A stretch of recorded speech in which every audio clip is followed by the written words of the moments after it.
Bonjour, chers membres de la famille, Histoire d'âme, Soul Stories. Aujourd'hui, nous allons vous présenter une histoire d'amour romantique. Alors commençons.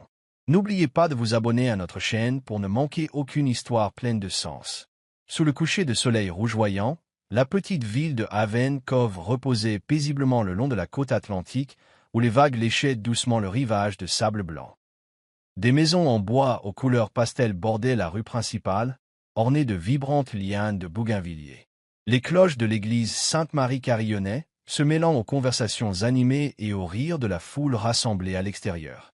Aujourd'hui était le jour du mariage d'Emma Brooks, une jeune femme aimée de la ville pour son cœur chaleureux et sa petite librairie, le murmure de la mer, The Sea Whisperer, où elle transformait de vieux livres en joie pour les enfants et les habitants.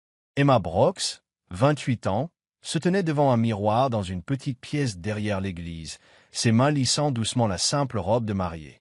La robe en lin blanc, longue jusqu'aux chevilles et brodée de délicats motifs floraux à l'ourlet, était un cadeau de sa mère, décédée 5 ans auparavant. Emma sourit à son reflet, ses yeux bruns pétillants de bonheur teintés d'une pointe de nervosité. Ses cheveux châtains étaient lâchement tressés, ornés de minuscules fleurs sauvages blanches, comme si elles sortaient d'un conte de fées. « Tu ressembles à une muse, » dit Sarah, sa meilleure amie depuis le lycée, en ajustant le fin voile sur la tête d'Emma. Daniel Tellman de Chance. Emma rit, ses joues rougissant. Daniel Hale, l'homme qu'elle aimait depuis leurs années d'université, avec son sourire chaleureux et ses douces promesses, était celui avec qui elle croyait bâtir un avenir. Ils étaient ensemble depuis 7 ans, traversant des moments difficiles quand Emma s'occupait de sa mère à l'hôpital et quand elle ouvrit le murmure de la mer, avec de maigres économies. Daniel était toujours là, bien qu'il rêvât parfois d'une vie plus grande, au-delà de Haven Cove et de ses vagues tranquilles. Il est probablement si nerveux, dit doucement Emma.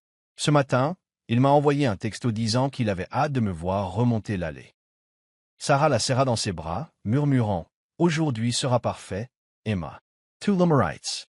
La porte s'ouvrit et M. Tom, le gardien de l'église, entra avec un sourire éclatant. C'est l'heure, la mariée. Tout le monde attend. Emma prit une profonde inspiration, son cœur battant la chamade. Elle sortit de la pièce, serrant un bouquet de marguerites sauvages alors que la lumière du soleil de l'après-midi filtrait à travers les vitraux de l'église, la baignant d'une lueur dorée. La foule à l'extérieur applaudit à son apparition et les enfants de la bibliothèque communautaire accoururent en criant. Mademoiselle Emma ressemble à une princesse. Elle se pencha, embrassant la joue d'une petite fille, son cœur débordant de joie. Mais alors qu'elle levait les yeux, un étrange sentiment s'insinua dans sa poitrine. Daniel n'était pas là. Il était censé se tenir au bout de l'allée, à côté du prêtre, avec son sourire familier. À la place, il n'y avait que le prêtre et quelques invités qui chuchotaient entre eux, les yeux remplis d'inquiétude. « Il se prépare probablement », se dit Emma, son sourire vacillant légèrement. Elle remonta lentement l'allée, serrant plus fort son bouquet. Le bruit des vagues de l'océan résonnait au loin, comme pour la rassurer que tout allait bien. Mais alors qu'elle approchait de l'autel, Sarah se précipita vers elle, le visage pâle. « Emma. » Sarah hésita, la voix tremblante. « Daniel. » « Il n'est pas là. » Emma cligna des yeux, comme si elle ne comprenait pas. « Pas là? Que veux-tu dire ?» Sarah lui prit la main, les larmes montant à ses yeux. « Il est parti. Monsieur Tom a dit qu'il est monté dans sa voiture et qu'il est parti il y a 1 heure. Personne ne sait où il est allé. » Le monde autour d'Emma sembla s'arrêter. Le bruit des vagues, les murmures de la foule, les cloches de l'église, tout se fondit en un bourdonnement assourdissant dans ses oreilles. Elle resta figée dans l'allée, sa robe de mariée ondulant légèrement dans la brise marine. Mais son cœur se sentit écrasé.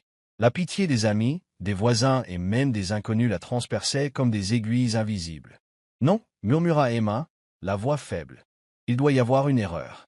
Daniel ne ferait pas ça. » Mais la dure vérité s'imposa peu à peu. Daniel, l'homme qu'elle aimait de tout son cœur, celui avec qui elle avait rêvé de construire un foyer, l'avait abandonné le jour de leur mariage sans un mot d'explication. Les jambes d'Emma tremblèrent et le bouquet de marguerites glissa de ses mains, des pétales blancs se dispersant sur le sable. Sarah la serra dans ses bras, mais Emma se dégagea doucement. « J'ai besoin de partir, » murmura-t-elle, la voix étranglée. Sans regarder personne, elle se tourna et s'enfuit de l'église, sa robe de mariée flottant comme une voile perdue. La foule s'écarta en silence, personne n'osant parler. Emma courut à travers les rues familières de Haven Cove, passant devant le Blue Tide Café, devant la plage où elle et Daniel avaient autrefois construit des châteaux de sable. Elle ne savait pas où elle allait jusqu'à ce qu'elle se retrouve devant le murmure de la mer. Sa petite librairie, où de vieilles étagères en bois contenaient tout son univers. La porte grinça lorsqu'elle la poussa, la petite cloche au-dessus sonnant une note solitaire. À l'intérieur, une chaude lumière dorée provenant d'ampoules suspendues se déversait sur les livres soigneusement rangés. Emma se laissa glisser sur le sol, le dos contre une étagère, sa robe de mariée s'amoncelant autour d'elle comme un nuage. Elle enfouit son visage dans ses mains, les larmes coulant à flots, imbibant le lin blanc. « Pourquoi, Daniel ?» murmura-t-elle, la voix brisée. « Que ai-je fait de mal ?» Elle ne sut pas combien de temps elle resta assise là, entourée des livres qu'elle lisait aux enfants, des livres qu'elle partageait avec Daniel lors de longues soirées. La librairie, où elle avait mis tout son cœur, était maintenant le seul endroit où elle se sentait en sécurité, même si son cœur était en miettes. Dehors, une silhouette se tenait silencieusement, observant à travers la vitre. Léo Westwood, un inconnu qu'Emma n'avait pas remarqué au mariage, avait assisté à toute la scène à l'église. Vêtu d'un simple costume bleu marine, ses cheveux sombres légèrement ébouriffés par la brise marine, ses yeux d'un bleu profond scintillaient de tristesse. Léo n'était pas de Haven Cove. Il était venu au mariage à l'invitation du prêtre, son ami proche, sous prétexte d'assister à un événement caritatif local. Mais quand il vit Emma figée dans l'allée, puis s'enfuyant de douleur, son cœur se serra. Léo s'approcha de la porte de la librairie, sa main effleurant la poignée, mais il s'arrêta. Il savait qu'Emma avait besoin de temps, d'espace pour affronter cette douleur. Pourtant, dans son cœur, une résolution silencieuse se forma. Il ne laisserait pas la jeune fille au sourire aussi chaud que le soleil rester perdue dans l'obscurité pour toujours. « Tu iras bien, Emma Brooks » murmura Léo, la voix basse, comme une promesse à lui-même. Il se tourna et s'éloigna dans le coucher de soleil cramoisi de Haven Cove, emportant un secret que lui seul connaissait. Il l'observait depuis longtemps, depuis les jours où elle lisait aux enfants avec des yeux pétillants, depuis les moments où elle illuminait son monde entier. Au petit matin, Haven Cove était enveloppé d'une fine couche de brume, comme si l'océan murmurait ses secrets intimes. De douces vagues léchaient le rivage sablonneux, apportant l'odeur du sel et des fleurs sauvages des rues étroites. Au murmure de la mer, la petite librairie d'Emma Brooks, la chaude lueur dorée des lampes suspendues était déjà allumée, bien qu'il ne fût que 7 heures du matin. Mais aujourd'hui, Emma n'était pas là. Depuis le mariage brisé, elle avait fermé la boutique, laissant une petite pancarte indiquant « Fermé pour quelques jours, merci ». À quelques pâtés de maison de là, Léo Westwood était assis au Blue Tide Café, tenant un expresso, ses yeux parcourant un journal local. À 32 ans, Léo était un homme difficile à définir. Il portait une simple chemise bleu marine avec les 2 premiers boutons défaits, ses cheveux sombres légèrement ébouriffés par la brise marine. Ses yeux d'un bleu profond brillaient d'acuité, mais son sourire omniprésent le rendait accessible, comme si les problèmes du monde ne l'accablaient jamais. Peu de gens à Haven Cove savaient que Léo Westwood était plus qu'un simple visiteur de passage. C'était un milliardaire discret, l'esprit derrière de nombreuses fondations caritatives, de la construction d'écoles en Afrique au financement de bibliothèques dans de petites villes comme Haven Cove. Léo plia le journal, son regard dérivant vers l'océan. Il était venu à Haven Cove à l'invitation du père Michael, son ami d'université, pour assister à une collecte de fonds caritatifs. Mais la vraie raison pour laquelle il restait plus longtemps que prévu était une personne, Emma Brooks. Léo avait rencontré Emma pour la première fois 2 ans auparavant lors d'un événement de lecture pour enfants orphelins qu'il finançait discrètement. Elle se tenait parmi les enfants, sa voix claire et vive, ses yeux bruns pétillants alors qu'elle narrait les aventures des personnages de livres. Léo se souvenait vivement de ce moment, comment elle s'était agenouillée pour essuyer les larmes d'un garçon, comment son sourire semblait illuminer le monde. Il était tombé amoureux d'elle au premier regard, mais en apprenant qu'elle était avec Daniel, il avait choisi de rester en retrait, observant en silence. Un traître comme Daniel ne la mérite pas, marmonna Léo en sirotant son café. Il se souvenait encore de la douleur dans les yeux d'Emma alors qu'elle se tenait dans l'allée de l'église, sa robe de mariée flottant dans la brise. Il voulait courir vers elle, la serrer dans ses bras et lui dire qu'elle valait plus que toutes ses larmes, mais il savait que le moment n'était pas opportun. Emma avait besoin de temps, et il attendrait, comme il l'avait toujours fait. Cet après-midi-là, Léo décida de visiter le murmure de la mer. Il savait qu'Emma ne serait peut-être pas là, mais il voulait tenter sa chance. La porte grinça lorsqu'il la poussa, la petite cloche tintant. À l'intérieur, l'air était aussi chaud qu'il s'en souvenait, avec de vieilles étagères en bois débordant de livres, des romans d'amour aux histoires colorées pour enfants. Un petit coin était décoré de dessins d'enfants, griffonnés de messages comme « Mademoiselle Emma est la meilleure ». Léo passait ses doigts sur un exemplaire du « Petit Prince » quand il entendit de légers pas. Il leva les yeux, son cœur manquant un battement. Emma sortit de l'arrière-salle, vêtue d'un pull beige trop grand et d'un jean, ses cheveux châtains attachés lâchement. Ses yeux étaient rouges, comme si elle avait pleuré, mais elle réussit à esquisser un sourire contraint en le voyant. « Désolé, la boutique est fermée, » dit Emma, la voix rauque. « Vous? Qui êtes-vous » Léo sourit, brandissant le livre comme excuse. « Je passais juste par là et j'ai vu cette charmante librairie. Je suis Léo, un ami du père Michael. Peut-être nous sommes-nous rencontrés au mariage ?» Emma cligna des yeux, son visage se raidissant brièvement au mot « mariage ». Elle hocha légèrement la tête, essayant de masquer sa douleur. « Oui, peut-être. Avez-vous besoin de quelque chose? Je ne suis pas ouverte aujourd'hui. »« Je cherche un livre à offrir à un ami, » dit doucement Léo. « Des recommandations? Je parie que vous êtes l'experte en livres ici. » Emma le regarda, légèrement surprise par la gentillesse de l'inconnu. Elle s'approcha, tirant Anne, la maison au pignon vert, d'une étagère. « Celui-ci est bien, sur une fille forte qui surmonte les épreuves. Vous pourriez l'aimer. » Léo prit le livre, ses doigts effleurant brièvement les siens. Il sentit son léger tremblement et se retira rapidement, ne voulant pas la mettre mal à l'aise. « Merci, vous choisissez les livres rapidement. Vous devez vraiment les aimer, hein ?» Emma haussa les épaules, son sourire teinté de tristesse. « Les livres sont de bons amis. Ils ne vous abandonnent jamais. » Ces mots transpercèrent Léo comme un couteau, mais il garda le sourire. « Je suis d'accord. Les livres et la mer, deux choses toujours là quand on en a besoin. » Fit-il en désignant la fenêtre, où l'océan scintillait sous le soleil.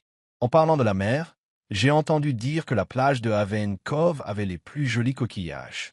Vous allez parfois à la chasse aux coquillages? Emma le regarda, un peu perplexe. Pas depuis un moment. Pourquoi demandez-vous ça? Je pensais juste que ce serait une belle façon de se détendre, dit Léo, d'un ton enjoué. Si vous changez d'avis, je parie que je trouverai un plus joli coquillage que vous. Emma laissa échapper un petit rire, suffisant pour que Léo sente la pièce s'illuminer. Vous êtes plutôt confiant, dit-elle, les yeux un peu moins lourds. Dans les jours qui suivirent, Léo trouva des moyens d'apparaître dans la vie d'Emma, gardant toujours cela naturel pour qu'elle ne se doute de rien. Il s'arrêtait au Blue Tide, quand il savait qu'elle y serait, feignant la surprise. On se rencontre encore. Haven Cove est plus petite que je ne le pensais, disait-il, la faisant rire avec une histoire où il avait fait tomber sa glace sur sa chemise dans un café parisien. Un après-midi, Léo aperçut Emma sur la plage, assise seule sur le sable, serrant ses genoux et fixant les vagues. Elle portait un vieux pull, ses cheveux flottant au vent, son visage gravé de chagrin. Sans hésiter, Léo enleva ses chaussures et s'assit à côté d'elle, gardant juste assez de distance pour qu'elle ne se sente pas envahie. « Magnifique, n'est-ce pas ?» dit Léo, regardant la mer. « Je parie que l'océan connaît plus de secrets que vos livres. » Emma le regarda, surprise mais pas agacée. « Vous avez l'habitude d'apparaître dans des endroits étranges, n'est-ce pas? » « Seulement quand il y a un océan et quelqu'un d'intéressant, » répondit Léo en clignant de l'œil. Il sortit un petit coquillage blanc de sa poche et le plaça dans sa main. « Pour vous. J'ai gagné le pari de la chasse au coquillage, au fait. » Emma tint le coquillage, ses doigts traçant sa surface lisse.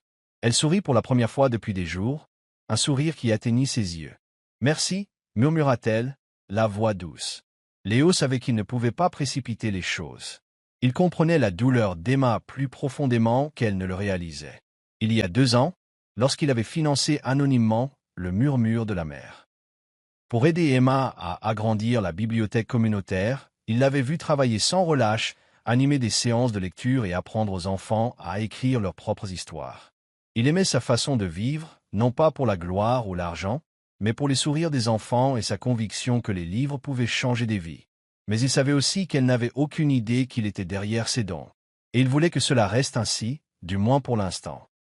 Chaque nuit, de retour à sa maison louée en bord de mer, Léo écrivait dans un carnet, une habitude qu'il avait gardée pendant des années.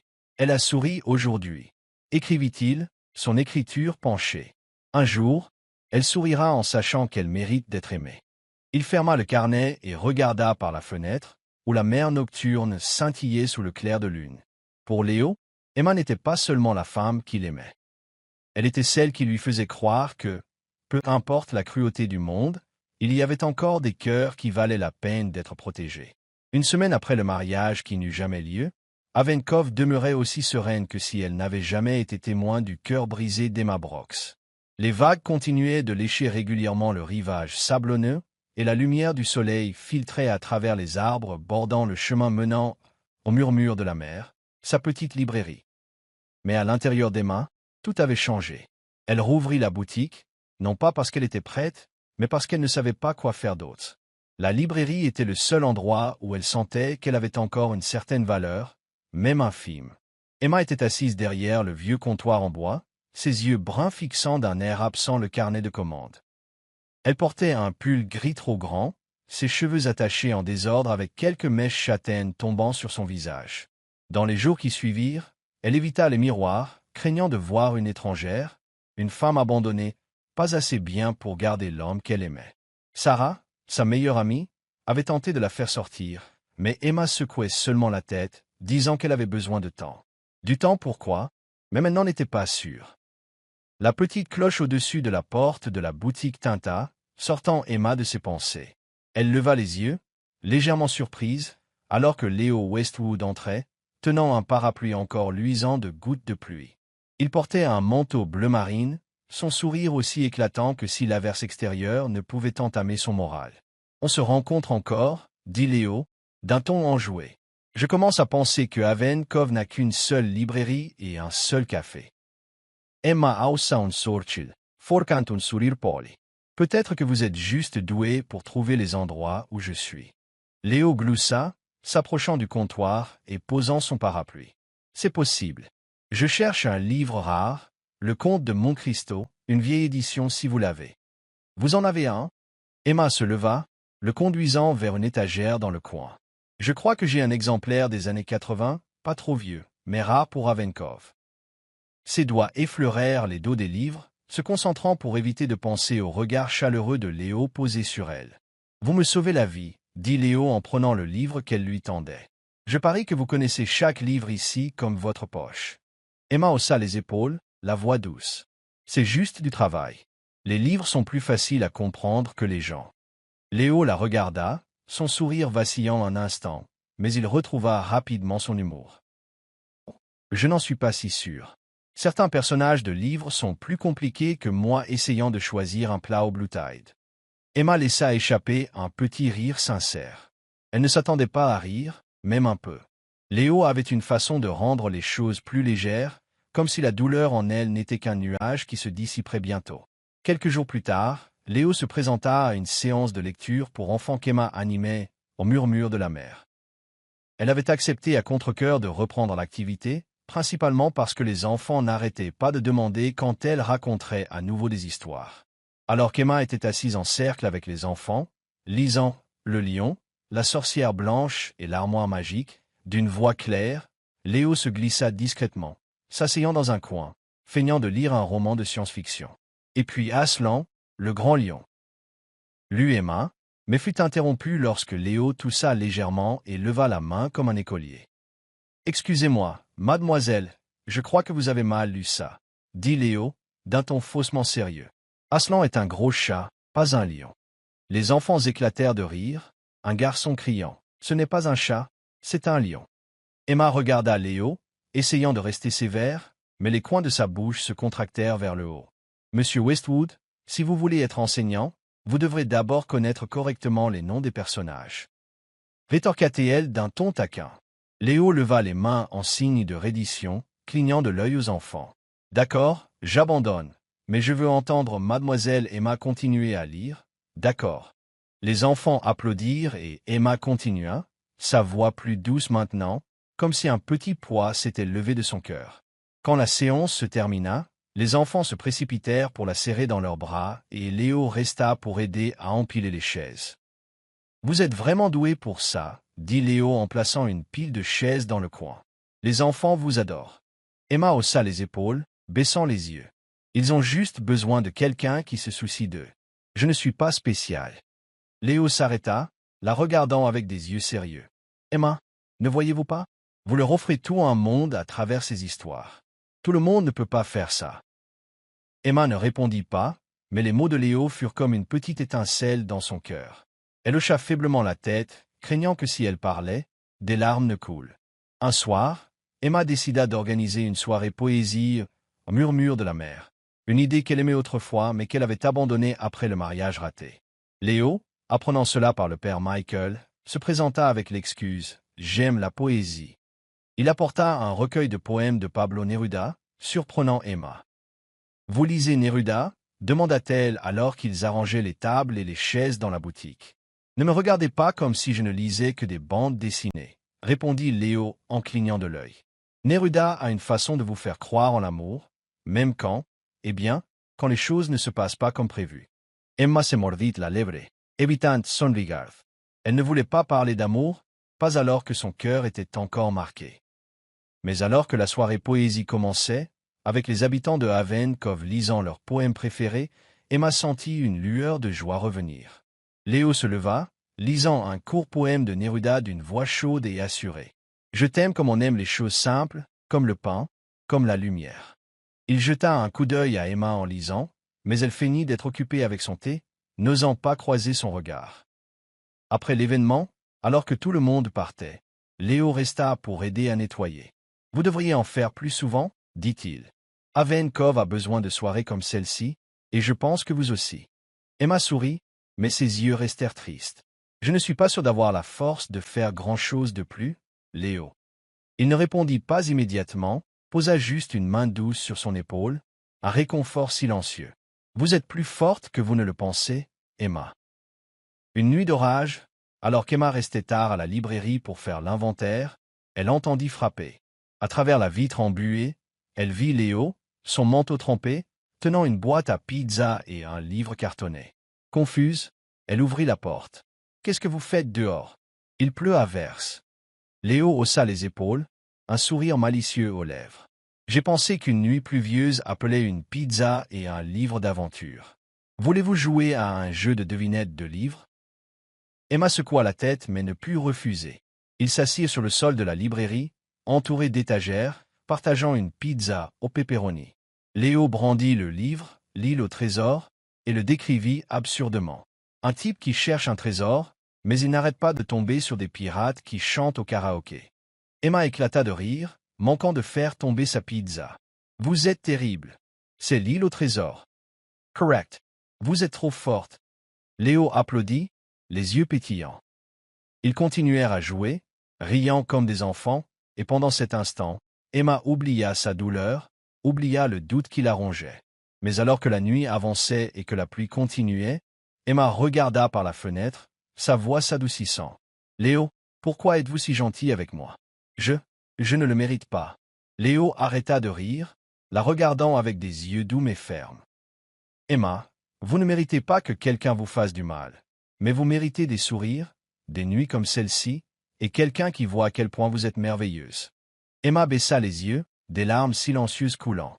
Léo ne dit rien de plus, lui tendit juste discrètement un mouchoir, puis se leva pour feindre de vérifier une étagère, lui laissant de l'espace. Mais dans son cœur, il savait. Chaque sourire d'Emma était un petit pas vers sa propre redécouverte.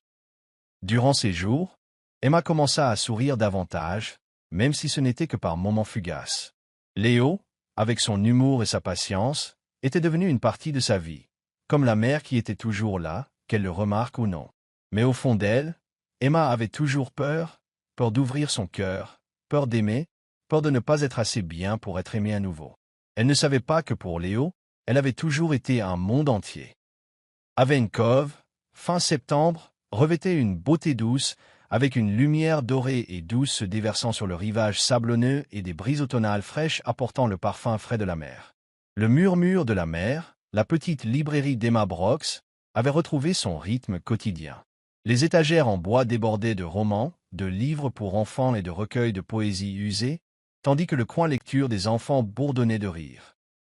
Bien qu'Emma portât encore les cicatrices invisibles du jour de son mariage brisé, elle avait commencé à se réapproprier des parties d'elle-même grâce aux séances de lecture, aux soirées poésie et aux moments inattendus avec Léo Westwood, l'homme qui semblait toujours apparaître juste au moment où elle avait besoin d'un sourire. Mais ce matin-là, alors qu'Emma triait une pile de livres nouvellement arrivés, elle ne se doutait pas que son monde était sur le point de basculer. Lily, une petite fille de son groupe de lecture, fit irruption dans la boutique, serrant un épais magazine d'affaires qu'elle avait trouvé au Blue Tide. « Mademoiselle Emma, regardez. Il y a quelqu'un qui ressemble à Léo ici », s'exclama Lily en pointant la couverture. Emma sourit, supposant que Lily imaginait des choses. Lui ressemble comment? Léo n'est pas du genre à être dans les magazines.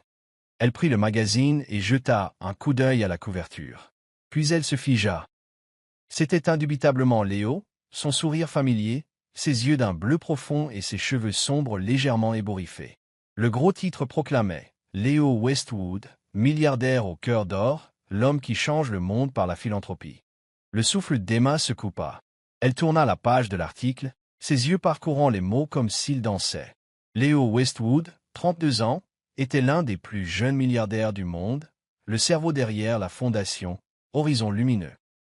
Bright Horizon, qui injectait des millions dans l'éducation, les soins de santé et les petites communautés du monde entier. L'article louait son style de vie discret, fuyant le faste de la haute société pour se concentrer sur l'aide aux personnes dans le besoin. Un passage ressortit. Westwood a récemment financé l'expansion de bibliothèques communautaires dans de petites villes, y compris un projet à Haven Cove, où il aurait un lien personnel. Emma posa le magazine sur le comptoir, ses mains tremblant légèrement. Haven Cove, la bibliothèque communautaire. C'était le murmure de la mer. Il y a 2 ans, alors qu'elle avait failli abandonner son rêve d'agrandir la librairie pour accueillir plus d'activités pour enfants, une subvention substantielle était venue d'une fondation inconnue. Elle pensait que c'était juste de la chance, mais maintenant elle comprenait. Là, ça avait toujours été Léo. Mademoiselle Emma, est-il vraiment milliardaire? Demanda Lily, les yeux écarquillés. Emma hocha la tête, la voix étranglée. Je crois que oui, Lily. Elle renvoya la fillette chez elle, puis ferma la boutique plus tôt, s'asseyant seule parmi les étagères. Son cœur était en émoi. Léo n'était pas seulement le type drôle qui passait à la librairie, qui apportait des pizzas sous la pluie ou lisait la poésie de Neruda. Il appartenait à un monde entièrement différent, un monde de pouvoir, de richesse et de possibilités dont Emma n'avait jamais osé rêver. Comment pouvait-elle, une femme ordinaire avec une petite librairie à Haven Cove, se mesurer à lui? Cet après-midi-là, Emma se rendit à la plage, où elle cherchait souvent du réconfort dans le bruit des vagues. Elle s'assit sur un gros rocher, serrant ses genoux, son regard perdu à l'horizon. Le petit coquillage blanc que Léo lui avait donné était toujours dans la poche de son pull, et elle traçait distraitement sa surface lisse. Elle pensa à toutes les fois où il était apparu, à la librairie, au Blue Tide, à la soirée poésie, toujours avec un sourire qui la faisait se sentir digne. Mais maintenant, sachant qui il était, elle ne pouvait s'empêcher de se demander « Avait-il pitié de moi? Ne suis-je qu'un autre projet caritatif pour lui ?» Le bruit de pas sur le sable la tira de ses pensées. Elle leva les yeux pour voir Léo s'approcher, les mains dans les poches, son sourire doux, mais ses yeux remplis d'inquiétude. « J'ai entendu dire que tu avais fermé la boutique plus tôt, » dit-il en s'asseyant à côté d'elle, gardant juste assez de distance. « Tout va bien. » Emma se mordit la lèvre, rassemblant le courage de lui faire face. Elle sortit le magazine de son sac et le plaça devant lui. « C'est toi, n'est-ce pas? » Léo jeta un coup d'œil à la couverture, son sourire vacillant. Il soupira et hocha la tête. « C'est moi. Je ne m'attendais pas à ce que tu le découvres si tôt. » Tôt. Emma laissa échapper un rire amer. « Léo, tu es milliardaire. Tu as financé ma librairie, la bibliothèque, et tu n'as jamais dit un mot. Tu m'as laissé penser que tu n'étais qu'un type ordinaire comme moi. » Léo la regarda, les yeux sérieux. « Emma, Je ne voulais pas que tu me voies autrement que comme Léo, le type qui passe à ta librairie, qui perd contre toi au jeu de devinettes de livres. Je ne l'ai pas caché pour te tromper. Je l'ai caché parce que je voulais que tu me voies moi, pas les titres ou l'argent. Emma secoua la tête, des larmes coulant sur ses joues. Mais tu ne comprends pas, Léo. Tu appartiens à un monde que je ne peux pas toucher. Tu peux aller n'importe où, faire n'importe quoi. Et moi? Je ne suis qu'une fille avec une petite librairie, abandonnée le jour de son mariage. Je ne suis pas assez bien pour toi. Ces mots transpercèrent Léo comme un poignard. Il se rapprocha, sa voix basse mais ferme. Emma, écoute-moi. J'aime ta façon de vivre. J'aime comment tu lis à ces enfants, comme si chaque histoire était un cadeau. J'aime comment tu te bats pour garder ta librairie, pour apporter la connaissance aux gens que le monde oublie. Tu n'es pas n'importe qui. Tu es Emma Brox, et je suis tombé amoureux de toi dès l'instant où je t'ai vu il y a 2 ans, quand tu lisais Le Petit Prince à un groupe d'enfants orphelins. Emma cligna des yeux, stupéfaite. 2 ans? Tu me connais depuis lors? Léo hocha la tête, ses yeux doux mais résolus. J'étais là à cet événement de lecture. Tu ne m'as pas vu, mais je t'ai vu, comment tu as illuminé toute la pièce. Quand j'ai appris que tu étais avec Daniel, je me suis retiré. Mais je ne pouvais pas m'empêcher de me soucier de toi. J'ai financé la librairie non par pitié, mais parce que je crois en ton rêve, et parce que je voulais que tu sois heureuse, que cela m'inclue ou non. Emma se couvrit le visage, les larmes coulant plus fort. Les mots de Léo étaient comme une vague emportant les murs de doute qu'elle avait construits, mais il la terrifiait aussi.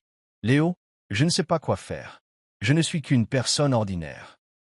J'ai peur que si j'entre dans ton monde, je me perde, ou pire, que je te déçoive. Léo tendit la main, touchant doucement son épaule, une promesse silencieuse. Emma, je ne t'aime pas parce que tu es parfaite. Je t'aime pour ta beauté et toute ta vulnérabilité et ton courage. Mon monde, ce ne sont pas des gratte-ciel ou des fêtes fastueuses. Mon monde, ce sont des moments comme celui-ci, assis sur la plage, à te parler, à entendre les vagues. Emma le regarda, son cœur battant à tout rompre. Elle voulait le croire, croire qu'elle était suffisante, mais la peur s'accrochait à elle comme l'ombre de son mariage ruiné. « J'ai besoin de temps, Léo, murmura-t-elle.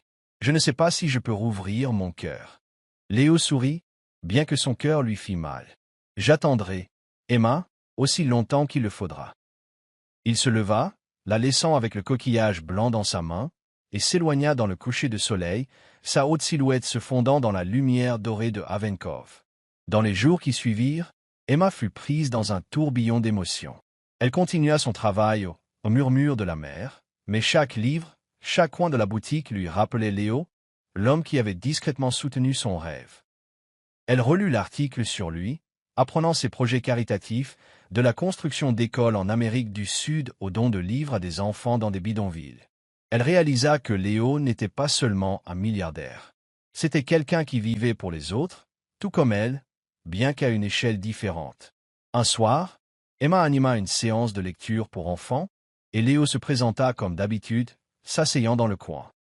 Il ne mentionna pas leur conversation sur la plage, restant simplement présent, l'aidant à empiler les chaises et faisant rire les enfants en imitant les voix des personnages de livres. Quand la séance se termina, il lui tendit un petit livre, L'Alchimiste, de Paolo Coelho, avec une note pliée à l'intérieur. Emma ouvrit la note chez elle, son cœur battant la chamade en lisant les mots de Léo. « Sweeten cœur, Emma. Il te mènera à ton véritable trésor. » Elle serra le livre contre sa poitrine, des larmes silencieuses coulant. Pour la première fois, elle sentit une étincelle d'espoir, non seulement pour Léo, mais pour elle-même. Emma commença à voir que Léo ne l'aimait pas pour ce qu'elle faisait, mais pour qui elle était, avec toutes ses cicatrices et son courage. Pourtant, elle n'était pas prête à faire ce pas. Elle avait besoin de temps pour croire qu'elle était digne, non seulement de l'amour de Léo, mais de ses propres rêves. Et Léo, avec sa patience infinie, restait là, comme la mère de Havenkov, toujours présent, toujours attendant. Havenkov entra en octobre, les brises marines devenant plus froides, apportant le souffle vif de l'automne. Le murmure de la mer, la petite librairie d'Emma Brox, restait le cœur de la ville, ses séances de lecture pour enfants et ses soirées poésie attirant habitants et touristes. Bien qu'Emma portât encore le doute qui avait fait surface après avoir appris la véritable identité de Léo Westwood, elle redécouvrait la joie dans son travail. Son sourire revenait lentement, bien que ses yeux dérivassent parfois, comme pris entre le passé et l'avenir. Un après-midi, alors qu'Emma arrangeait une pile de nouveaux livres pour enfants, la petite cloche au-dessus de la porte de la boutique tinta. Elle leva les yeux, son sourire prêt pour un client, mais il disparut instantanément. Daniel Hale se tenait là, vêtu d'un costume gris ajusté, ses cheveux blonds soigneusement coiffés, ses yeux bleus pâles remplis de remords. Il avait l'air différent du Daniel des souvenirs d'Emma, plus le garçon d'université en sweat à capuche avec des promesses simples, mais un homme poli et confiant, comme si le temps l'avait affûté en une nouvelle version. « Emma » dit Daniel, la voix basse, s'approchant du comptoir. « J'ai besoin de te parler. » Emma sentit son cœur se serrer. Elle agrippa le livre dans ses mains comme si c'était une ancre contre le raz-de-marée d'émotions qui la submergeait. « Daniel, murmura-t-elle, la voix sèche. Qu'est-ce que tu fais ici? » Daniel baissa la tête, les mains dans les poches, cherchant ses mots. « Je sais que je ne mérite pas ton pardon. Ce jour-là, le jour de notre mariage, j'ai paniqué, Emma. Je n'étais pas prêt, pas à cause de toi, mais à cause de moi. J'ai eu tort de partir. Je suis désolé. » Ses excuses la coupèrent comme un couteau, à la fois douloureuse et familière. Emma se souvint des longues nuits où elle avait rêvé de ce moment. Daniel revenant, disant que tout était une erreur, mais maintenant, debout devant lui, elle ne ressentait que du vide. « Tu m'as abandonné, Daniel, » dit-elle, la voix tremblante. « Tu m'as laissé seul dans cette église, devant tout le monde. Penses-tu qu'une excuse peut effacer ça? » Daniel s'approcha, les yeux suppliants. « Je sais que je t'ai fait du mal, mais j'y ai beaucoup réfléchi, Emma. Je veux arranger les choses. Je veux que nous recommencions. Tu es la seule personne que j'ai jamais vraiment aimée. » Emma se détourna, des larmes silencieuses coulant. Elle voulait crier, le repousser, mais une partie d'elle, celle qui se souvenait de leurs anciens jours, des soirées passées à lire sous la lampe, des promesses d'un foyer partagé, la fit hésiter. Daniel était son passé, son habitude, un morceau d'elle qu'elle pensait autrefois durer éternellement. « Regarde autour de toi, » dit Daniel, sa voix douce, mais teintée de dédain alors qu'il balayait les étagères du regard. « Cette librairie, c'est mignon, mais ce n'est rien comparé à ce que tu pourrais avoir. Je travaille à Boston maintenant, Emma. Je peux te donner une vie meilleure, un bel appartement, des voyages à l'étranger, tout ce que tu mérites. » Ces mots la frappèrent comme une gifle. Emma le regarda, stupéfaite. « Rien ?» répéta-t-elle, la voix étranglée. « Cette librairie est mon rêve, Daniel. C'est là que j'apporte de la joie aux enfants, à cette ville. Tu n'as jamais compris ça, n'est-ce pas? » Daniel haussa les épaules, comme s'il ne réalisait pas qu'il l'avait insulté. « Je veux juste ce qu'il y a de mieux pour toi, Emma. Pense à l'avenir. Nous pouvons repartir à zéro. » Emma ne répondit pas. Elle lui dit de partir, disant qu'elle avait besoin de temps pour réfléchir. Mais alors que la porte se fermait, elle se laissa glisser sur le sol, enfouissant son visage dans ses mains, son cœur en chaos. Une partie d'elle voulait croire Daniel, retourner au jour familier où elle n'avait pas à affronter la peur d'ouvrir à nouveau son cœur. Mais une autre partie, celle qui riait avec Léo sur la plage, qui lisait de la poésie sous les lumières de la librairie, murmurait qu'elle méritait quelque chose de mieux. Léo remarqua le changement chez Emma dès qu'il visita le murmure de la mer, le lendemain. Elle était plus silencieuse, ses yeux évitant les siens, comme si elle cachait un secret. Quand il demanda, elle secoua la tête, prétendant être fatiguée. Mais Léo n'était pas facilement dupe. Par l'intermédiaire du père Michael, il apprit que Daniel était revenu. La nouvelle le frappa comme une lame, mais il garda son sourire, déterminé à ne pas faire pression sur Emma. Ce soir-là, lors d'une séance de lecture pour enfants, Léo s'assit dans le coin, observant Emma. Elle lisait avec sa voix claire habituelle, mais il remarqua le tremblement de ses mains alors qu'elle tournait les pages. Quand la séance se termina, il resta pour aider à nettoyer, comme toujours. « Emma, » dit doucement Léo, alors qu'il se tenait parmi les étagères silencieuses. « Je sais que Daniel est de retour, et je sais que tu es partagée. » Emma cligna des yeux, surprise. Elle ouvrit la bouche pour parler, mais Léo leva la main, l'arrêtant. « Tu n'as pas besoin d'expliquer. Je veux juste dire une chose. Je serai là jusqu'à ce que tu cesses de regarder en arrière. Je ne promets rien, sauf que je t'aime de tout mon cœur. Mais je ne te forcerai pas à me choisir. Tu mérites de choisir ce qui te rend heureuse. Ces mots furent comme une douce brise dissipant le brouillard dans le cœur d'Emma. Elle le regarda, des larmes coulant silencieusement. « Léo, j'ai peur, murmura-t-elle.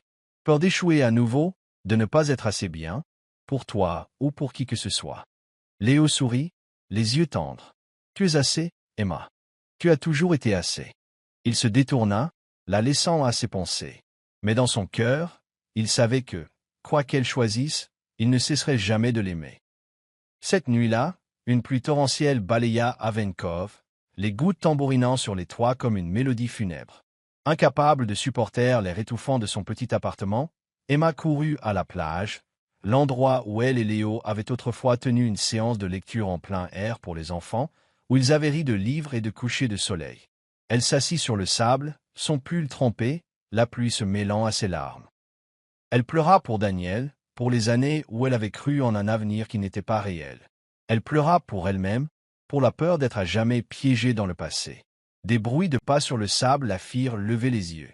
Léo se tenait là, son manteau noir trempé, ses yeux d'un bleu profond remplis d'une tristesse indicible. Sans un mot, il ôta son manteau et le déposa doucement sur ses épaules, la protégeant de la pluie. Il s'assit à côté d'elle, pas trop près, mais assez pour qu'elle sente sa présence, comme la mère toujours là, qu'elle le remarque ou non. « Léo, » murmura Emma, la voix brisée. « Pourquoi n'abandonnes-tu pas avec moi? Je suis un désastre. » Léo la regarda, son regard inébranlable. « Parce que tu n'es pas un désastre, Emma. Tu es quelqu'un qui trouve son chemin, et je veux marcher avec toi où que ce chemin mène. » Emma serra fort son manteau, les larmes coulant plus abondamment. À cet instant, sous la pluie froide, elle sentit la chaleur du cœur de Léo, non pas des promesses vides ou de la pitié, mais un amour sincère, prêt à l'attendre. Dans les jours qui suivirent, Emma affronta Daniel une dernière fois. Il vint à la librairie portant un bouquet de roses rouges, celle qu'elle avait toujours détestée, bien qu'il ne s'en souvînt jamais. « Emma, je suis sérieux, » dit Daniel. « Donne-moi une chance. Je ne te ferai plus de mal. » Emma le regarda, et pour la première fois, elle ne ressentit aucune douleur. Elle vit un Daniel égoïste, qui n'avait jamais valorisé ses rêves, qui n'avait jamais vu de valeur dans les étagères ou les sourires des enfants. « Daniel, » dit-elle fermement, « tu ne me comprends pas, et tu n'as jamais essayé. Je ne veux pas d'une vie où je dois renoncer à qui je suis. Je choisis Avenkov, je choisis ma librairie, et je choisis quelqu'un qui me voit vraiment. » Daniel fronça les sourcils, mais ne discuta pas. Il partit, laissant les roses sur le comptoir. Emma ramassa le bouquet, le jeta à la poubelle, et pour la première fois depuis des mois, elle se sentit déchargée. Elle ne regardait plus en arrière. Cette nuit-là, Emma se tenait devant le murmure de la mer, contemplant les étagères brillant sous la lumière des lampes. Elle sortit le coquillage blanc de sa poche, souriant en pensant à Léo, l'homme qui s'était discrètement tenu à ses côtés, ne promettant rien d'autre que de l'amour. Elle savait qu'elle n'était pas prête à dire les mots « je t'aime », mais au fond de son cœur, elle savait que Léo était celui vers qui elle voulait avancer. Avenkov, mi-octobre, gardait une beauté tranquille, avec des vents d'automne emportant des feuilles dorées le long des rues pavées. La mer chantait sa chanson intemporelle, les vagues léchant régulièrement le sable blanc, comme pour rappeler à chacun que toute douleur finirait par passer. Dans le cœur d'Emma Brox, une étincelle d'espoir commençait à luire. Après le tumulte du retour de Daniel, après des nuits de larmes sous la pluie aux côtés de Léo, elle sentit un profond changement en elle. Le murmure de la mer, sa petite librairie, n'était plus seulement son lieu de travail. C'était la preuve de sa force, des rêves qu'elle avait construits à partir des fragments de son cœur brisé. Un petit matin, Emma se tint devant le miroir de son petit appartement, regardant directement dans ses propres yeux bruns. Pour la première fois depuis des mois, elle ne vit pas une femme abandonnée, mais une femme forte qui avait transformé la douleur en une force pour apporter de la joie aux enfants et à Avenkov. Elle se souvint des mots de Léo sur la plage, sous la pluie froide. « Tu es assez, Emma. Tu as toujours été assez. » Et elle commença à croire que, peut-être, il avait raison. Emma réalisa que l'amour ne consistait pas à s'accrocher à un passé douloureux, comme ses années avec Daniel. L'amour, c'était trouver quelqu'un qui lui donnait envie d'être une meilleure version d'elle-même, non pas parfaite, mais authentique, courageuse et entière. Et cette personne, elle le savait, était Léo Westwood, l'homme qui s'était discrètement tenu à ses côtés, ne promettant rien d'autre que son cœur. Cet après-midi-là, Daniel apparut au murmure de la mer pour la dernière fois. Il portait un long manteau gris, tenant une enveloppe contenant des billets d'avion pour Boston, où il promettait à Emma une nouvelle vie. Il se tint au comptoir, la voix assurée, mais ses yeux trahissant l'impatience. « Emma, j'ai bien réfléchi. C'est notre chance. Boston, un nouveau départ. Tu ne peux pas rester éternellement dans cette petite ville, avec une librairie qui ne mène nulle part. » Emma le regarda, mais cette fois, elle ne ressentit aucune douleur. Elle vit un étranger, un Daniel qui n'avait jamais compris la valeur de ses étagères, des séances de lecture pour enfants, du rêve dans lequel elle avait mis tout son cœur. Elle sortit de derrière le comptoir, se tenant droite, la voix ferme. « Daniel, cette librairie ne mène nulle part. C'est ma maison, mon rêve. C'est là que je me suis retrouvé après que tu m'as quitté. Je n'ai pas besoin de Boston. Je n'ai pas besoin de billets d'avion. Et je n'ai pas besoin de toi. » Daniel fronça les sourcils, comme incapable de croire qu'elle le rejetterait. « Tu fais une erreur, Emma. Je suis le seul qui te connaisse vraiment. » Emma sourit, d'un sourire léger mais confiant. « Non, Daniel. La seule personne qui me connaisse est celle qui m'a vu même quand je ne pouvais pas me voir moi-même. Et ce n'est pas toi. » Elle désigna la porte, la voix calme. « Button, Daniel. Je te souhaite du bonheur, mais ce ne sera pas ici. » Daniel la fixa un long moment, puis se tourna et quitta la librairie. La porte se referma, la petite cloche tintant comme une note finale. Emma resta immobile, prenant une profonde inspiration. Elle se sentit légère, comme si elle s'était délestée d'une chaîne invisible. Elle s'était choisie elle-même, son rêve, Avenkov et son cœur. Ce soir-là, Avenkov organisait un grand gala de charité au centre communautaire pour collecter des fonds pour les bibliothèques locales, y compris le murmure de la mer. Emma savait que Léo serait là.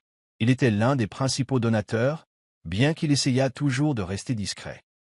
Elle portait une simple robe en soie bleu marine, ses cheveux lâchés, et un petit collier avec un pendentif en forme de coquillage, un cadeau de Léo qu'elle gardait toujours près d'elle. Son cœur battait fort, non pas de peur, mais d'un nouveau sentiment, l'espoir. Le centre communautaire était orné de lanternes en papier et d'étagères temporaires, où les gens pouvaient choisir des livres en échange de dons. Les rires emplissaient l'air, les enfants couraient partout, et l'odeur des biscuits fraîchement cuits flottait. Emma entra, ses yeux cherchant Léo. Elle l'aperçut dans un coin, assis parmi un groupe d'enfants, lisant « Le petit monde de Charlotte » d'une voix chaude et assurée, s'arrêtant pour faire des gestes amusants qui faisaient éclater de rire les enfants. Emma resta immobile, les regardant. Léo, avec son sourire radieux et ses yeux doux, était l'homme qui l'avait vue même quand elle ne croyait pas en elle-même. C'était lui qui apportait des pizzas sous la pluie, qui lisait la poésie de Neruda, qui l'attendait même quand elle le repoussait. Et maintenant, elle savait qu'elle ne voulait plus attendre. Elle traversa la foule, son cœur battant plus vite à chaque pas. Léo leva les yeux alors qu'elle approchait, son sourire vacillant, comme s'il sentait quelque chose de différent. Il posa le livre, se leva, ses yeux ne la quittant jamais. La foule sembla s'effacer, ne laissant que d'eux, entourés par la lueur des lanternes et le bruit lointain des vagues. « Léo, » dit Emma, la voix tremblante mais claire. « J'avais peur, peur d'aimer, de souffrir, de croire que je n'étais pas assez. Mais toi, tu me donnes envie d'être une meilleure version de moi-même. J'ai renvoyé Daniel. J'ai lâché le passé. Et maintenant, je choisis de t'aimer et de m'aimer moi-même. » Léo la regarda, ses yeux d'un bleu profond scintillant, comme si le monde venait de s'illuminer. Il s'avança, lui prenant doucement la main, ses doigts chauds enveloppant les siens. « Emma, » murmura-t-il, la voix étranglée par l'émotion. « Je t'ai choisi dès l'instant où tu as cessé de croire que tu méritais l'amour, et je te choisirai chaque jour pour le reste de ma vie. » Il l'attira dans ses bras, la serrant fort, comme s'il craignait qu'elle ne disparaisse. Emma posa sa tête contre sa poitrine, entendant son cœur se mêler au bruit de la mer. Les enfants autour d'eux commencèrent à applaudir et à acclamer, tandis que Sarah, debout dans le coin, essuyait des larmes et souriait. Emma rit, des larmes de joie coulant sur ses joues. Pour la première fois, elle se sentit entière, non pas à cause de Léo, mais parce qu'elle s'était trouvée elle-même. Dans les jours qui suivirent, Emma et Léo devinrent des parties inséparables de la vie l'un de l'autre. Ils animaient ensemble des séances de lecture, ramassaient des coquillages sur la plage et riaient lors des nuits pluvieuses au murmure de la mer. Léo conserva son humour, taquinant parfois Emma en écorchant les noms des personnages de livres, mais il révéla aussi des parties plus profondes de lui-même, comme la perte de sa jeune sœur, la raison pour laquelle il consacrait sa vie à la charité. Emma, à son tour, partagea ses peurs, ses rêves et les jours où elle pensait ne jamais surmonter. Un après-midi, ils s'assirent sur la plage, là où ils avaient autrefois pleuré sous la pluie. Emma tenait le coquillage blanc, souriant. « Tu sais, je pensais que l'amour devait être parfait, mais maintenant je sais que l'amour, c'est ça, désordonné, réel et qui vaut la peine de se battre. » Léo lui embrassa le front, les yeux pétillants. « Et tu es celle pour qui il vaut la peine de se battre, Emma Brox. » Emma retourna au murmure de la mer, avec une énergie renouvelée. Elle développa les séances de lecture, lança des ateliers d'écriture pour enfants et même un projet de collecte de livres d'occasion pour les villes voisines. Léo, avec sa fondation, la soutint, mais cette fois ouvertement, lui faisant savoir qu'il était fier d'elle. La librairie devint un symbole de Haven Cove, non seulement pour ses livres, mais pour l'histoire d'Emma, une femme qui s'était trouvée et avait trouvé l'amour en chemin. Dans le cœur d'Emma, la douleur de son mariage brisé faisait partie d'elle, mais ne la définissait plus. Elle avait choisi Léo, mais plus important encore, elle s'était choisie elle-même, une Emma courageuse et vibrante, qui croyait mériter le bonheur. Haven Cove, l'été de l'année suivante, conservait sa beauté sereine, comme une peinture brossée de lumière dorée, de vagues émeraudes et de maisons en bois pastel drapées de bougainvilliers éclatants. Les cloches de l'église Sainte-Marie carillonnaient occasionnellement, se mêlant au rire des enfants gambadant sur le sable blanc. Le murmure de la mer, la petite librairie d'Emma Brox, était devenue plus qu'une bibliothèque communautaire. C'était le cœur de la ville, un lieu où l'on racontait des histoires, où l'on nourrissait les rêves et où une femme autrefois brisée s'était redécouverte. Emma, maintenant âgée de 29 ans, se tenait devant un miroir dans son petit appartement, vêtue d'une simple robe en soie blanche qui lui frôlait les chevilles, ornée de délicats motifs de coquillages brodés à la main à l'ourlet.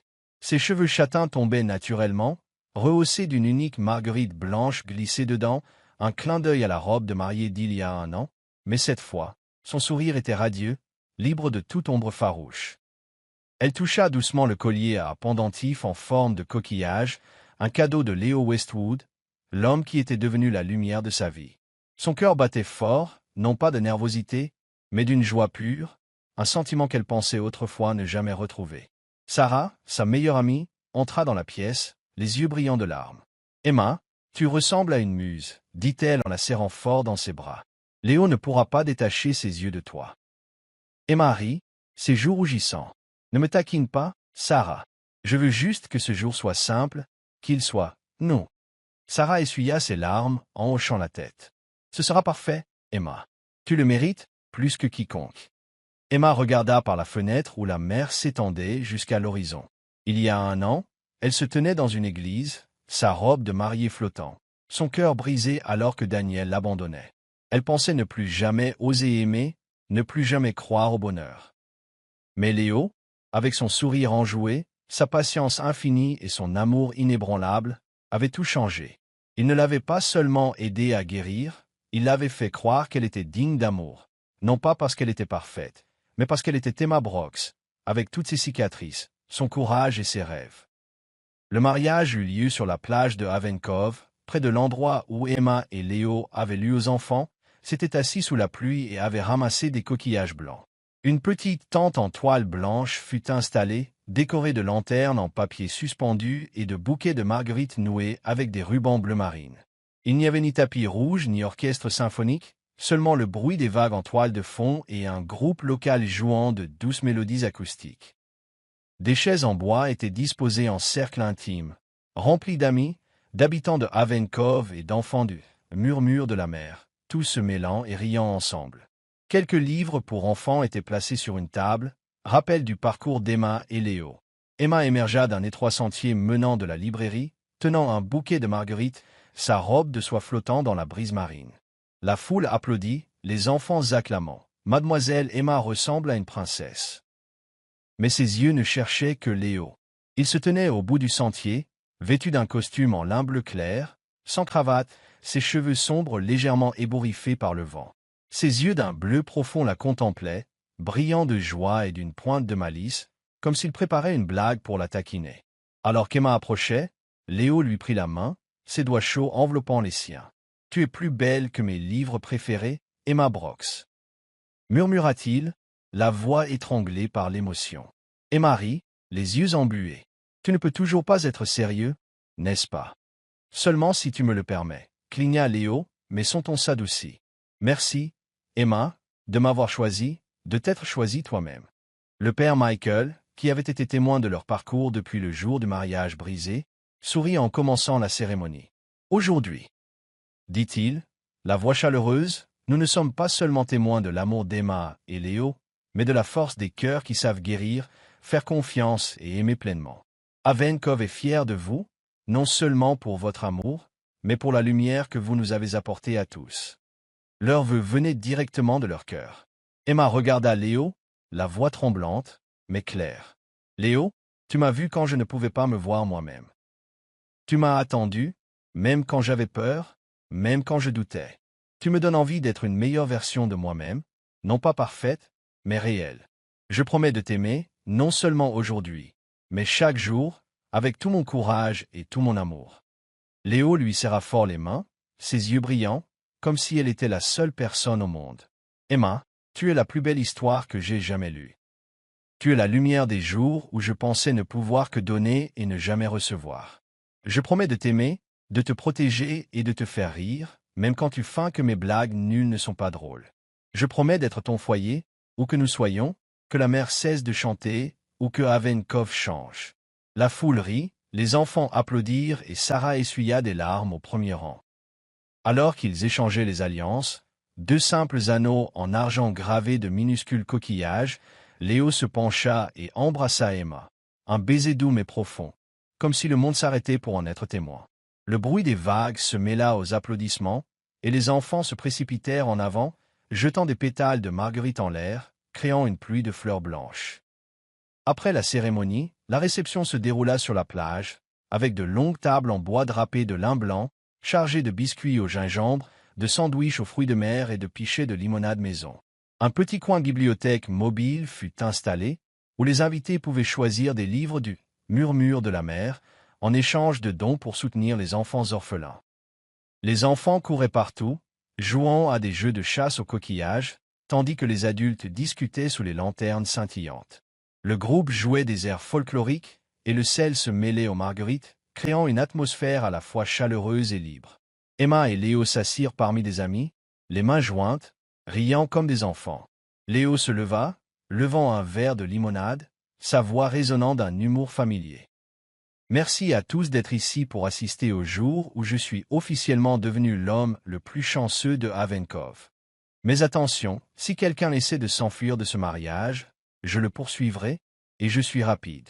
Demandez à Emma, elle sait à quel point je suis persistant. » La foule rugit de rire, Emma rougissant en lui donnant une tape espiègle sur le bras. « Tu ne changeras jamais, n'est-ce pas? Seulement si tu le veux. » murmura Léo en lui embrassant le front, suscitant les acclamations de la foule.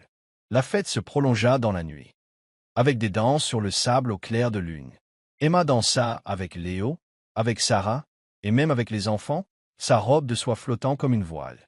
Lily, la fillette qui avait apporté le magazine sur Léo à la librairie, entraîna Emma dans une danse maladroite, murmurant « Mademoiselle Emma, je savais que Léo vous aimait depuis longtemps.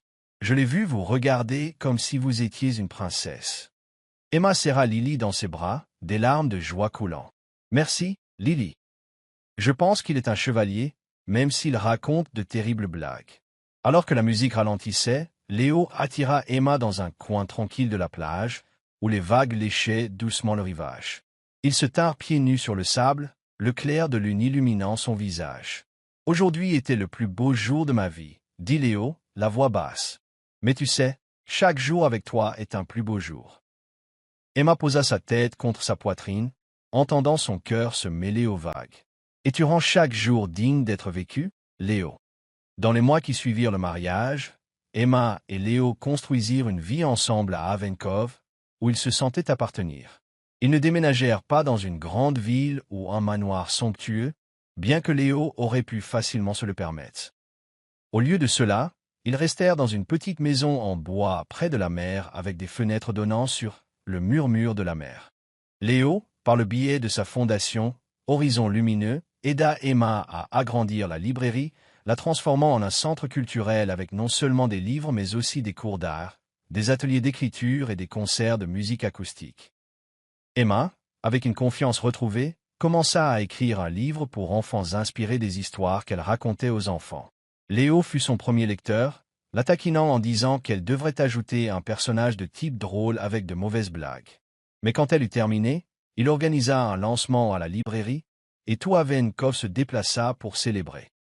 Ils prirent également le temps de s'explorer mutuellement, non seulement à travers des moments joyeux, mais aussi à travers des jours difficiles. Un soir, près de la cheminée de leur maison en bois, Léo parla de sa jeune sœur Clara, décédée d'une maladie cardiaque à 10 ans. C'est pourquoi j'ai lancé Horizon Lumineux, dit-il, la voix basse. Je voulais que d'autres enfants aient les chances que Clara n'a pas eues. Emma le serra dans ses bras, des larmes silencieuses coulant, sentant la douleur qu'il cachait derrière son sourire enjoué. Emma, à son tour, raconta à Léo les jours où elle s'occupait de sa mère à l'hôpital, sa peur de ne jamais être assez pour la rendre fière. « Je pense que si maman était là, elle serait heureuse de me voir maintenant, » dit-elle en souriant. Ces histoires ne les éloignèrent pas, mais les rapprochèrent, comme deux pièces parfaites d'un puzzle plus grand. Un après-midi, Emma et Léo retournèrent à la plage où leur mariage avait eu lieu. Ils s'assirent sur le sable, pieds nus, Léo tenant un coquillage blanc nouvellement trouvé. Emma s'appuya contre son épaule, la voix douce. « Tu sais, je pensais que le bonheur était quelque chose que je devais poursuivre, comme un livre que je ne finirais jamais. Mais maintenant je sais que le bonheur, c'est ça, être assise ici, avec toi, avec la mer, et savoir que je suis assez. » Léo lui embrassa les cheveux, les yeux pétillants. « Et tu es la raison pour laquelle je crois aux fins heureuses, Emma Brox. » Ils construisirent ensemble un petit château de sable, comme ceux qu'ils faisaient avec les enfants. Emma écrivit leur nom dans le sable, Emma et Léo, et rit alors qu'une vague en effaçait une partie. « Les vagues peuvent effacer les mots, mais elles ne peuvent pas nous effacer, » dit-elle. Léo hocha la tête, l'attirant près de lui. « Rien ne peut nous effacer. » Avenkov resta à leur foyer, où ils construisirent non seulement une famille, mais une communauté. Le murmure de la mer devint une destination pour les amoureux des livres, les enfants rêveurs et les cœurs en quête de guérison. Emma et Léo, avec leur amour et leur patience, devinrent des icônes de la ville. Non pas parce que Léo était milliardaire, ou parce qu'Emma avait autrefois été abandonnée, mais parce qu'ils avaient choisi de s'aimer mutuellement et de s'aimer eux-mêmes. Un coucher de soleil, Emma se tenait devant la librairie, contemplant la mer qui s'étendait. Elle pensa au mariage brisé d'il y a 1 an, aux larmes, et au voyage qui l'avait amenée ici. Elle n'était plus la jeune fille figée dans l'église, sa robe flottant au vent. Elle était Emma Brox, une femme vibrante et courageuse qui, pour la première fois, croyait mériter d'être pleinement aimée. Léo s'approcha, l'enlaçant par derrière, murmurant « Prête à fermer, ma mariée ?» Emma rit, se penchant contre lui. « Pas encore, drôle de type. Je veux rester ici un peu plus longtemps, avec toi, avec la mer, avec tout. » Et ils restèrent là, sous le coucher de soleil cramoisi, deux cœurs battant au rythme des vagues, sachant que quoi que l'avenir leur réserve, ils s'étaient trouvés, et c'était tout ce dont ils avaient besoin. Avenkov, avec ses vagues, ses livres et ses coquillages blancs, serait à jamais le témoin de leur histoire d'amour, une histoire imparfaite mais belle, réelle et digne d'être racontée.